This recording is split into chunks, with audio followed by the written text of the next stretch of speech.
Mahal na mahal kita, Panginoon. Mahal na mahal kita, Panginoon. Kailan may di kita ipagpapalit, pagkat sa piling mo'y langit. Mahal na mahal kita, Panginoon. Mahal na mahal, mahal na mahal kita, Panginoon. Mahal na mahal, mahal kita, Panginoon. Kailan may di kita ipagpapalit, pagkat sa piling mo'y langit. Mahal na mahal kita, Panginoon. Habang buhay, pupurihan ka. Habang buhay, papili ko sa'yo. Habang buhay, pag-ibig ko sa'yo'y iaalay. Mahal na mahal kita, Panginoon. Mahal na mahal, mahal na mahal kita, Panginoon. Kailan may di kita ipagpapalit, pagkat sa piling mo'y langit. Mahal na mahal kita, Panginoon. Habang buhay, habang buhay, pupurihan ka. Habang buhay, maglilingkod sa'yo. Habang buhay, pag-ibig ko sa'yo'y iaalay. Habang buhay, habang buhay, pupurihan ka. Habang buhay, pag-ibig ko sa'yo. Habang buhay, pag-ibig ko sa'yo'y iaalay. Mahal na mahal, mahal na mahal kita, Panginoon. Mahal na mahal, mahal na mahal kita, Panginoon. Kailan may di kita ipagpapalit, pagkat sa piling mo'y langit. Mahal na mahal kita, mahal na mahal kita, mahal na mahal kita, Panginoon.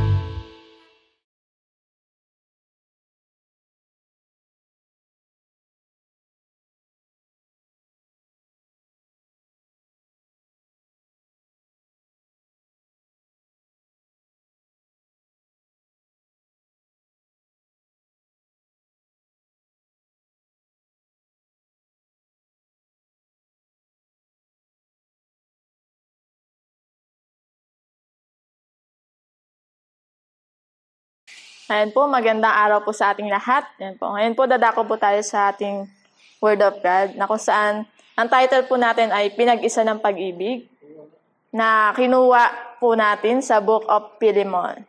Ayan.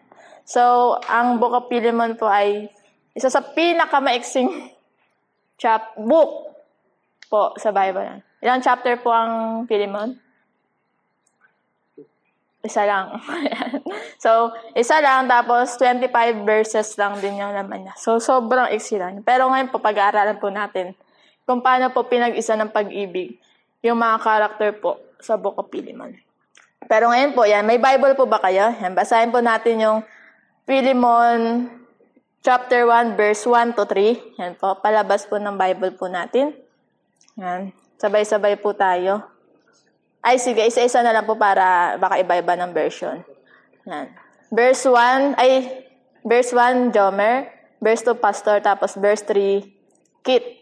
Yan, kabasa naman. Verse 1. Paul, a prisoner of Christ Jesus, and Timothy, to Philemon, our beloved brother and fellow worker. And to Apphia, our sister, and to Archippus, our fellow soldier, and to the church in your house. Grace and peace to you from God, the Father, and the Lord Jesus Christ. Yan po. So, let's pray po muna. Tara, let's pray. Lord, nagpapasalamat po kami sa araw na to. May pagkakataon, Lord God, mapag-aralan ng Book of Philemon. Lord, give us wisdom, Lord God, and heart, Panginoon, to understand, Panginoon, kung ano po yung gusto niyo pong sabihin po sa amin through this book, Panginoon. Inopen po namin ang aming isip at puso. Nagpapalinis din po kami at nagpapakumbaba po sa inyong harap. Ito po ang aming panalangin sa pangalan lamang Jesus. Amen. So, yun po, onting background na po sa Book of Philemon. So, ang Book of Philemon po ay sinulat po ni Paul, nung siya ay nasa loob po ng kulungan. Yan. Isa po, sinasabi po na, again, yung Book of Philemon ay pinakamaiksi and sabi nga, explosive na letter ni Pablo po para kay Philemon. So, sino-sino po ba yung mga karakter po sa Book of Philemon? Siyempre, una muna po si Philemon. Yan. Si Philemon po ay isa sa mayaman na Roman citizen po mula sa Colossus. And then, nung nakilala po niya si Paul, eventually po, naging follower po siya ni Jesus Christ. Sinasabi po na siya po ay tapat na mananampalataya, yan po. At may malaking puso sa paglilingkod po sa simbahan. So, dahil nga po mayaman siya, syempre po, kapag ng mga panahon ng Roman, yan, pag mayaman, syempre po may katulong, may alipin. So, ang isa po sa mga karakter din po is si Onesimus, which is, siya po yung alipin ni Philemon na sinasabi po, wala po kasing sinabi kung ano po talaga yung nagawa ni Onesimus, kung bakit siya tumakbo kay Philemon. Pero sabi, nagkasala daw po si Onesimus, kaya siya tumakbo kay Philemon. Then, nun nga po, nung tumakbo siya, hindi rin po alam kung paano niya na-meet si Pablo. Pero ang sabi po, nagkasama sila sa kulungan ni Pablo. So, through that po, yan, nung inalagaan na siya ni Pablo, yan, sa process din po nun, naging follower din po siya ni Jesus Christ. And ang galing din po, kasi sa process po nun, tinawag po siya ni Pablo bilang aking anak. Diba? Ang ganda po ng ang ganda po ng nangyari po sa kanila. Pero yun nga po, sabi nga po, may nagawa pong kasalanan si Onesimus kay Philemon. And mas naging mabigat yung kasalanan niya yun nung tumakbo siya kay Philemon. Pero yun nga po, dito na po papasok si Pablo. Siyempre, nakita po natin yung dalawang karakter po, si Philemon at si Onesimus. May conflict sila. So, ang nasa gitna, siyempre, si Pablo. Kahit nasa malayo siya, ang galing nga po ng ministry ni Pablo kahit nasa malayo siya. Ay, ganun niya nagamit yung influence niya. So, makikita po natin mamaya kung paano po nagamit ni Pablo, yung influence po niya. Pero yun nga po, si Pablo po ay nasa gitna ni Philemon and ni Onesimus. So, si Pablo, siya yung sumulat kay Philemon, natanggapin ulit si Onesimus. Hindi na bilang alipin ulit, pero bilang brother in Christ na. So, mabigat na yung mission. Kasi ang mission talaga ni Pablo, maano niya si Philemon na patawarin si Onesimus. And, syempre, matanggap bilang brother in Christ. So, medyo mabigat kung tutuusin kasi may conflict yung dalawa. Opo. So, sabi nga ni Pablo, hindi madali yung gagawin. Pero, ayun po yung medyo, background po ng Philemon. So, ayun po. Ang Book of Philemon po is 25 verses po. Ngayon po, hatiin po natin siya sa 3 part. So, ano ba ang unang part po nun? Yung verse 1 to 7 po, it's all about thanksgiving prayer. Yan po, basahin po natin yung verse 1 to 7. Mula po kay Jomer hanggang kung kanino po abutin, ikot na lang po. Tig-isa po tayong verse. Yan. Verse 4 na po tayo. Verse 4, lagi akong nagpapasalamat sa aking Diyos, tuwing sinasama kita sa aking panalangin. Sapagkat nababalitaan ko ang pag-ibig na ipinakita mo sa lahat ng hinirang ng Diyos, at gayon din ang iyong pananampalataya sa Panginoon Jesus. Verse 6. Idinalangin ko ang pagkakabuklod natin sa isang pananampalataya ay magbunga ng mas malalim na pagkaunawa sa mga kabutihang dulot ng aking pagkipag-isang.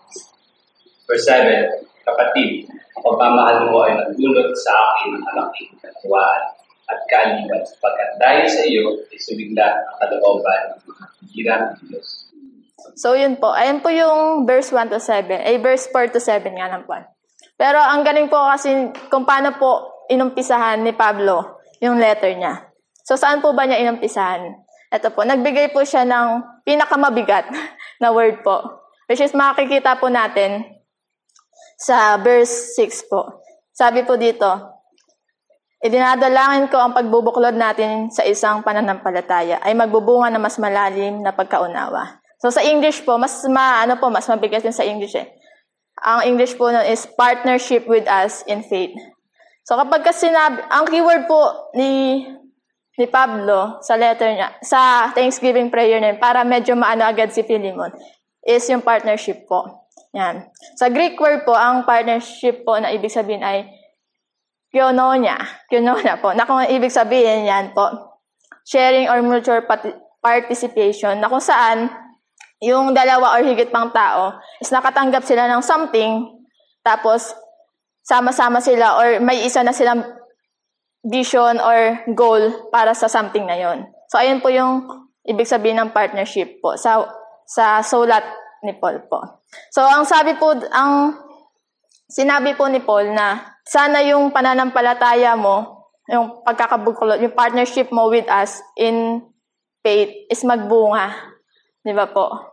Doon inumpisahan ni Paul yung letter para maramdaman ni Philemon kung ano ba yung sitwasyon niya. Which is Christian siya, may fellowship, may community sa loob ng Christianity. Ganun po nag-umpisa. Kaya nga sabi po doon, all of Jesus' followers ay equal partners who share in the gift of God's grace and love. So, sinasabi po dito na yung pagiging katapatan po kay Jesus is nangangahulugang pagkilala po sa lahat ng kanyang tagasunod ay pantay-pantay na katuwang o sa kabahagi ng kaloob ng Diyos at yung pagmamahal ng Diyos, syempre. So, ayun po yung sinabi ni Paul sa verse 6. And then, ang gustong pahiwatig ni Paul doon is yung pagiging partnership natin is not an idea lang. Dapat ginagawa mo siya. So, ayun talaga yung pinaka-focus ng Thanksgiving prayer na yun. So, ayun po yung unang part, which is yung Thanksgiving. Pangalawang part naman po, syempre, dito na po dadako yung medyo malaman na letter ni Paul, which is yung 8 to 20 naman po, request na po siya para sa pagpapatawad at pagre-restore po. So, basahin po natin, ang 8 to 20, isa-isa lang din po tayo. Kaya nga, bagaman bilang kapatid mo kay Kristo, ay malakas ang loob kong iutos sana sa iyo ang nararapat gawin. Mas minabuti kong makiusap sa iyo sa ngalan ng pag-ibig. Akong si Pablo na sugo ni Kristo Jesus at ngayon nakabilanggo dahil sa kanila. Verse 10 po. Ay nakikiusap sa iyo para kay Onesimo na aking anak sa pananampalataya. Ako'y naging isang ama sa kanya habang ako'y nakabilanggo. Dati, hindi mo mapakinabangan si Onesimo, ngunit ngayon kapakipakinabang siya sa ating dalawa. Verse 12 and 13 po. Pinababalik ko na siya sa iyo, kasama ang aking Diyos. Nais ko sana manatili siya sa aking piling upang siyang maglingkod sa akin, habang ako'y nakabilanggo dahil sa magandang ganito. Sa gayon, ay para na rin ikaw ang kasama ko. Verse 14 and 15 po. Ngunit ayokong gawin iyon nang wala kang pahintulot upang maging kusa ang iyong pagtulong sa akin at hindi sa pilitan. Marahil nalayo sa iyo si Onesimus ng kaunting panahon upang sa pagbabalik niya ay makasama mo siya habang panahon. Verse 16. Verse 16, hindi lang bilang isang alipin, kundi bilang isang minamahal na kapatid. Pamahal siya sa akin at lalo siyang papamahal sa iyo. Ngayon, hindi mo lamang siya alipin, kundi isang kapatid sa Panginoon. Kaya kung kinikilala mo akong tunay na kasama, tanggapin mo siya tulad ng pagtanggap mo sa akin. Kung siya may nagkasala o nag-utang sa akin mo na ito sinindi. Kung si Pablo ang siyang sumusulat nito, ako ang magbabayad sa iyo. Hindi ko na dapat banggitin pa na utang mo sa akin iyong sarili. Ipinapakiusap ko lamang sa iyo, alang-alang sa Panginoon, ipagkaloob mo na sa akin ito. Pasahin mo ako bilang kapatid kay Kristo. So, ayun po yung request ni Pablo. Nakakatuwa po, no? Kasi kung ikaw po yung makakatanggap ng letter ni Pablo, hindi ka po talaga magdalawang isip na patawarin po yung di ba? Yung nagkasala. Kasi, grabe, di ba? Ako na yung magbabayad. Sabi ni Pablo, ako na magbabayad. Ganun. Hindi na nga lang kita susumbatan na utang mo sa akin yung sarili mo eh. Yung parang ganun yung gusto yung iparating ni Pablo. Pero nakakatuwa po na ganun po ka-dedicate si Pablo na willing siya po i-sacrifice yung life niya para magkaayos yung dalawa. Di ba po? And katulad nga po nung sabi po sa verse 10 yan, tinawag niyang anak si Onesimus eh. Despite ng mga narinig niya siguro na testimony, kaya nga nalaman niya yung story, kaya nga siya nakagawa ng letter para kay Philemon kasi nalaman niya yung story nila. So, doon parang ang ni Pablo, parang kailangan talaga itong ma-resolve ba? Parang mabigat talaga yung away na itong dalawang to. At to the point na nagpapatulong sa akin si Onesimus na ganito ganyan. So, ang goal is dapat magkaayos. Si Philemon, tsaka si Onesimus. So, mababasa natin sa verse 15, sabi dito, marahil nalayo sa iyo si Onesimus ng kaunting panahon upang sa pagbabalik niya makasama mo siya habang panahon, yan. Hindi lamang bilang isang alipin, kundi bilang isang minamahal na kapatid. So, ang request pa ni Paul kay Philemon, hindi mo na lang siya papatawarin. Hindi mo na lang siya ulit tatanggapin bilang alipin. Pero tatanggapin mo siya bilang isang minamahal na kapatid. Imagine niyo po yun.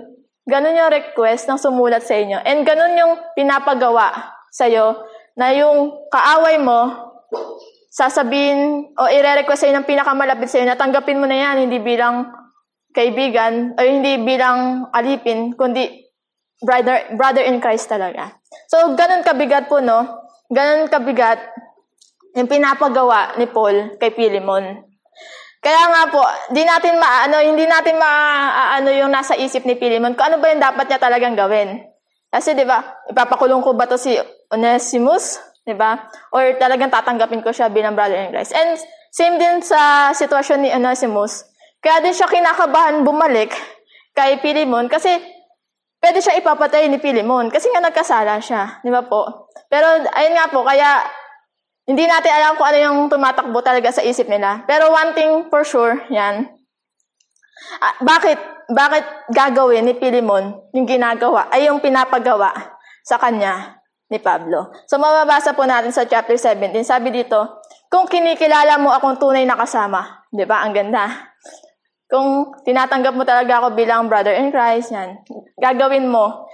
Parang ang nasa isip ko po dyan is, si Paul po is mentor or discipler ni Philemon. Kaya ganun yung authority niya kay Philemon, di ba?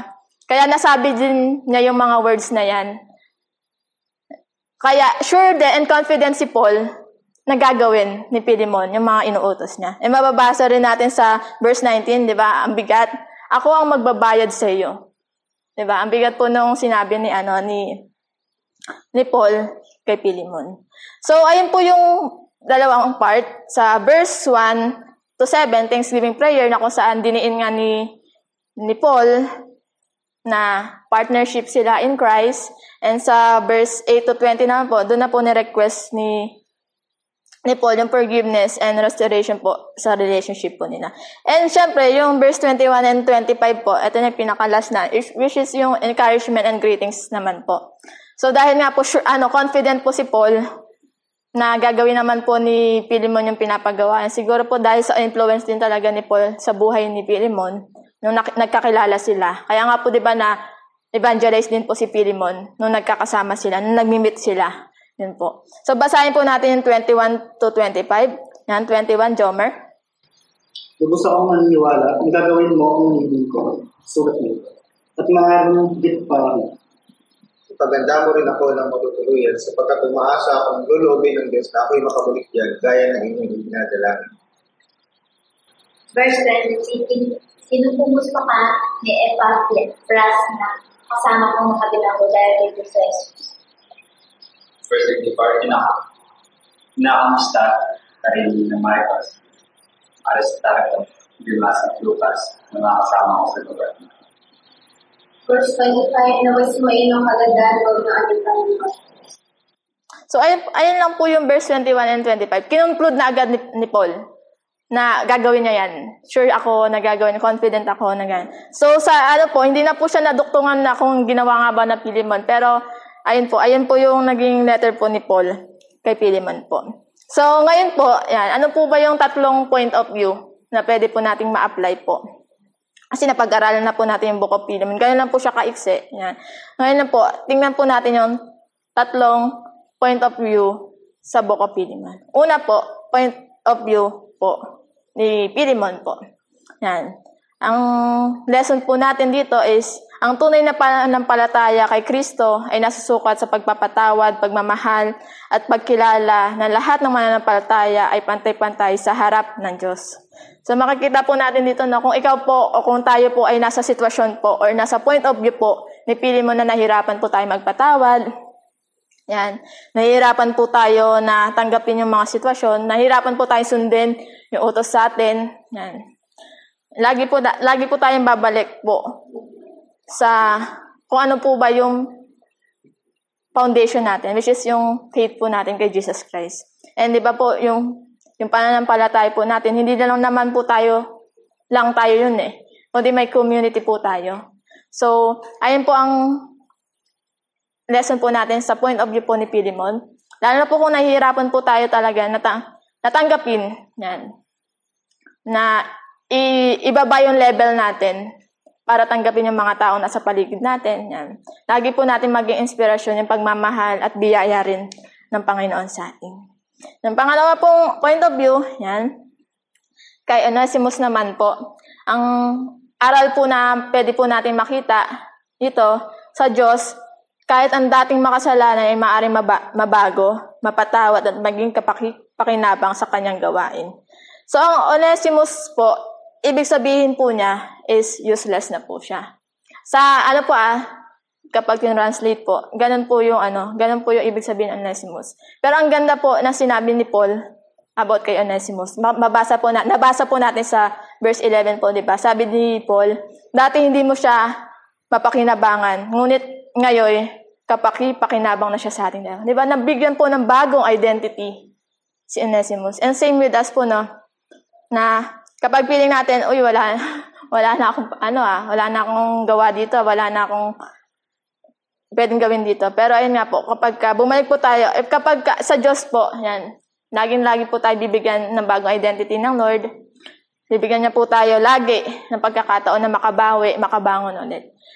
So ayun po yung unang lesson po natin kay Onesimus. And pangalawang lesson po natin kay Onesimus, syempre po, yan, maging handang humingi ng tawad at harapin ang mga consequence ng ating mga kasalanan. So, yan po, no, na hindi madaling tanggapin or i-acknowledge na ikaw yung nagkasala. Pero ang lesson po sa atin ngayon is, kung tayo po ay nasa point of view ni Onesimus na nagkasala, alam natin na nagkasala tayo, yan, maging handa po tayo na humingi ng tawad. And syempre po, willing tayong tanggapin yung consequence ng mga kasalanan na nagawa natin. So, ayun po. And syempre po, ang pangatlong point of view po, yan, kay Paul po, yan. Ang lesson po natin dito, ang pananampalataya kay Kristo ay hindi lang teorya, kundi isinasabuhay sa pamamagitan ng pagpapatawad, pagkakaisa, at pagmamahal sa isa't isa. Sabi po, sa nabasa ko, Paul doesn't need to explain the cross with words because he is demonstrating it through his action. Actually, sa Book of Philemon, hindi niya diniin na si Jesus ay namatay para sa'yo. Hindi Walang ganon. Di ba? Wala tayo. Actually, nabasa natin ngayon yung buong libro. Pero walang ganon na sinabi si Paul. Hindi niya diniin yun. Pero nakita natin, dinemonstrate niya yung cross through sa action niya. Diba? Ang galing po na siya yung pumagitna sa dalawa para magkaayos. And doon po natin makikita na yung pag-ibig ng Lord ay kaya po tayong ipagkaisa. So yun po, ayun lang po yung lesson po natin. Let's pray po. Lord, ay po nagpapasalamat po kami sa iyong biyaya po sa amin at sa community po na meron po kami, Lord God. And totoo po, Lord God, na mahirap po, Lord God, sa point of view po ni Philemon na magpatawad. Pero salamat po dahil ikaw po yung inspirasyon niya, Panginoon. Naniwala po kami na ginawa po niya, Panginoon, yung utos po ni Paul. And totoo rin po, Lord God, na mahirap din po i-acknowledge na nagkamali po katulad po ni Onesimus, Panginoon. Pero salamat po sa courage na binigay mo po sa kanya. At totoo rin po na mahirap din po ang pumagitna, Panginoon. Dahil totoo, Lord God, na life and death po yun, Panginoon, kung ikaw papagitna, Panginoon. Kaya, Lord God, salamat po, Lord God, sa lesson po today, Lord God. Kung ano po yung point of view po namin, Lord God, tulungan niyo po kami na ma-apply po, Panginoon, yung mga naaral po namin ngayon, na mga napakinggan po namin, Lord God. At patuloy, Lord God, na mag-glorify ka po namin, ma-demonstrate din po namin, Lord God, yung cross sa bawat araw, bawat buhay po na meron po kami. Salamat po. In Jesus' name, Amen.